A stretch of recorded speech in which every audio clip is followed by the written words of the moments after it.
সাম্প্রতিক সময়ে সারা রাজ্য জুড়ে টোটো এবং ই-রিকশাগুলিকে নিয়ন্ত্রণে রাখতে বাধ্যতামূলক করা হয়েছে রেজিস্ট্রেশন। নিয়মমাফিক সংশ্লিষ্ট জায়গার আরটিওতে গিয়ে করতে হবে রেজিস্ট্রেশন।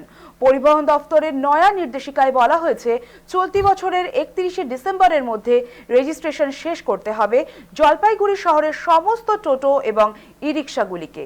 কিন্তু সময়সীমা কাছে চলে এলেও রেজিস্ট্রেশনের কোনো তৎপরতা দেখা যাচ্ছে না।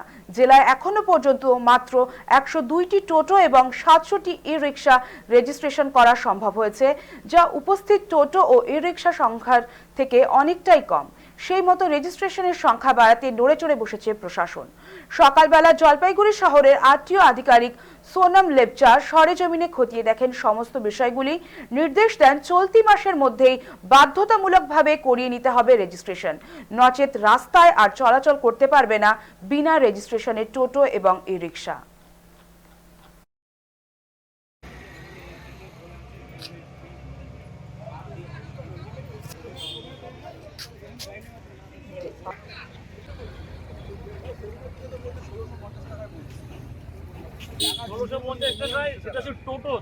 যারা টোটো চালাক ওনারা চালাচ্ছে, ওনাদের মানে কর্মসংস্থান হচ্ছে। এটা কি গভর্নমেন্ট এটা চাইছে নাকি, ওনাদের এটা চাইছে কি একটা উনি ওই মোটর ভেহিকলস আইনে অন্তর্গত চলে আসুন, ইন্স্যুরেন্স হোক, গাড়ি ফিটনেস হোক, সমস্ত এটা চাইছে।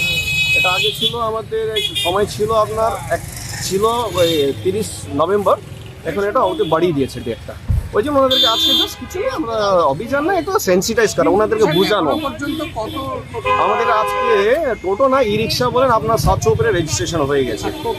টোটো আপনাদের আমরা দিতে পেরেছি ওনাদেরকে 102টা টোটো ওনাদের রেজিস্ট্রেশন পেয়ে গেছে আজ অব্দি। কিন্তু যা সংখ্যা আছে তা থেকে অনেক কম আর কি। ওই জন্য ওনাদেরকে আমরা আজকে সবাই নেমে একটু সেন্সিটাইজ করা, ওনাদের বোঝানো। তা না হলে রাস্তা আর উত্তর দেবে না, করে নেবেন আপনারা। এখন ওনাদের কথা তো মানতে হবে যে